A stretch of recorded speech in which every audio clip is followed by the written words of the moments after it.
Well, that was ugly. Kev, I take back what I said about your sweater. Welcome back. Let's go!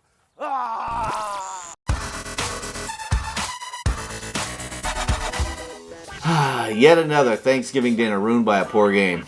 I don't like that. Now, honestly, I even said it last video, this is kind of where we do start to panic, and, you know, it sucks because we took such a commanding lead at the division that now at this point, we have to kind of start, like, screen watching, hoping that our rivals can't take care of their business. Yeah, I'm still not that concerned about the division, to be honest, but it should not be this close at all. No, and you know what? Let's just get into it, man. Let's get into this good, bad, and ugly. What do you got for the good? First good, the offense. The offense overall. They scored 33 points. Yeah. I mean, I don't know what else to say. Dak was pretty effective. He had his issues. He wasn't great by any means. But he had almost 400 yards passing. And after a while, you have to ask, when is it enough from the offense? Right. Well, I think this is a perfect example. This was enough from the offense. Dallas should have won this game. So I got the offense and Dak. Mm-hmm. And, you know, not much else more from that. But, I mean, I will say specifically two other pretty goods that I would go for. One is the receivers. I mean, again, no Cooper, no Lamb, and, you know, Gallup and Wilson stepped up again. They did. You know, if you think about it, Dak's taken a lot of heat for that game, but geez, without the number 1 and 2 receivers and without much of an effective running game at all, and they still put up 33, that's even more ammo saying, you know, Dak did his part. But I know you just were talking about the receivers. It was nice to have Gallup back. Yeah, and like I said, when Wilson and Gallup both can put up over 100 yards, that's about all you can ask for, right? Yep. That about wraps it up for my good. I mean, there wasn't a it. lot. I mean, going into the bad here, I won't harp too much on it, but the refs, dude. Again, you guys are probably getting used to us saying that by now, but that was horrible. I don't know if I've ever seen a game called with over 34, 35 penalties called. I mean, 28 were accepted, but 30 plus penalties called?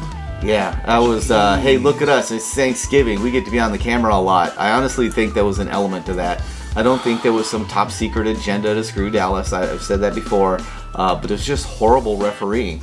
Well, but my thing I don't get is just, if you're going to ref ball it to a perfect tee with over 30 called penalties, why don't you do that every game? You know, and we have the hindsight of doing this recording after watching yesterday's games on Sunday, and you notice there was a lot less calls yesterday.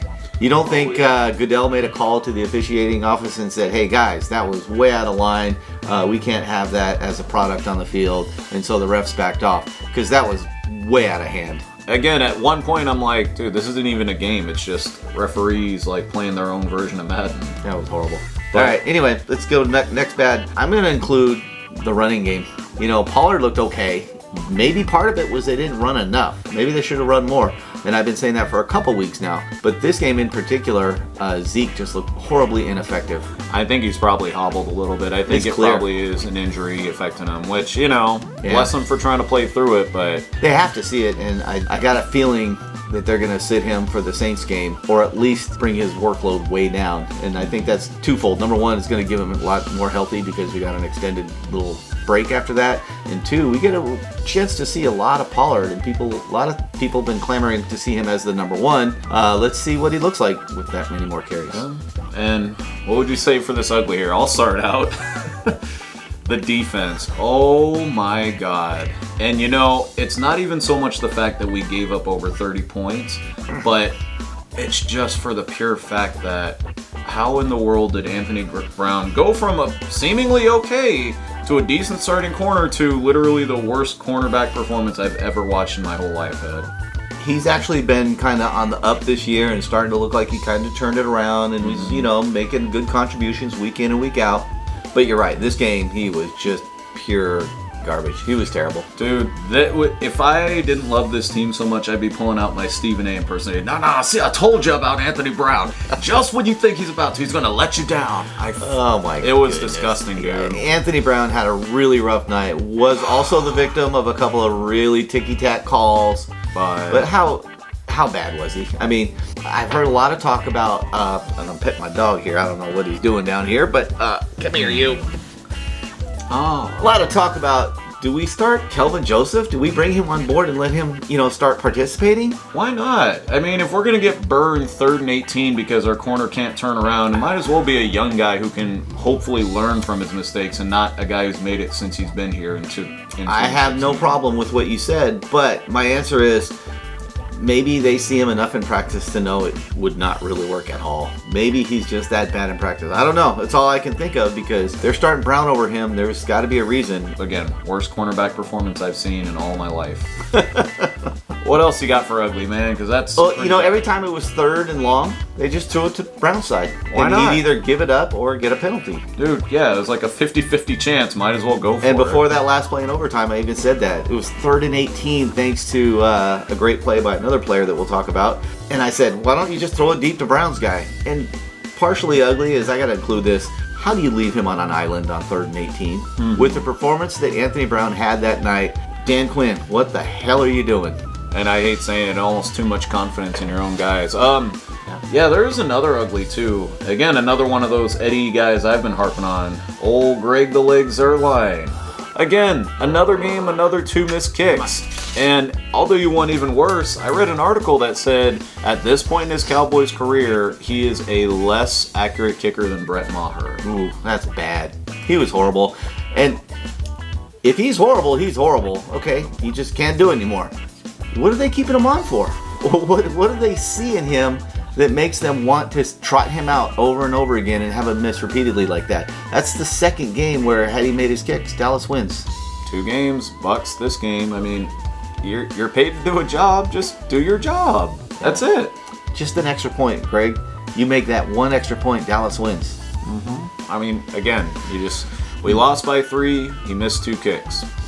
That's the good, the bad, and the ugly. And we always got one great, and it's almost always the same great. Go for it.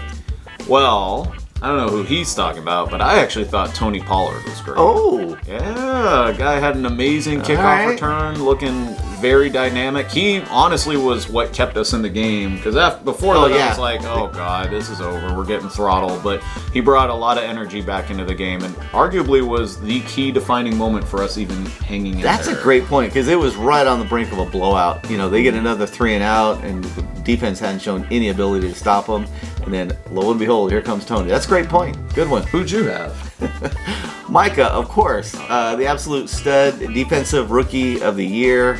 I'm betting, and maybe the defensive player of the year. I mean, regardless, he's playing like a Pro Bowler, and he just broke DeMarcus Ware's, rookie sack record. In week 11. Right. Playing defensive end, about half the time. Mm-hmm. Incredible. We got just a gem, incredible. man. We do. So everybody, before we end it here, there are 3 just burning questions. Maybe some of you can help answer us in the comments. Maybe some of you were thinking of it as well. But one of my big questions here are, when are we going to address this kicking issue? Like, if 8 missed kicks so far this year, after a while, enough is enough. Especially with the playoffs looming on the horizon a little over a month away. That could be a serious issue. Any burning questions you got, Ed? My question is, after seeing how successful the no-huddle offense was in the 4th quarter, Dak just led them downfield and scored twice using the no-huddle offense, completely had the Raiders on their heels. All of a sudden, we get the ball back in overtime, and we go back to a regular offense and run 2 ineffective plays to an obviously hobbled Zeke. My question is, why didn't you just keep using that no-huddle offense?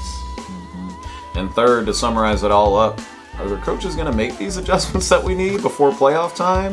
Whether it be the kickers, whether it be Zeke, whether it's not leaving Anthony Brown one-on-one near any moving person in this planet? What? And those are things that we all see. You guys are fans. You watch the game. You see the same thing. They have to see it. Are they going to adjust for it?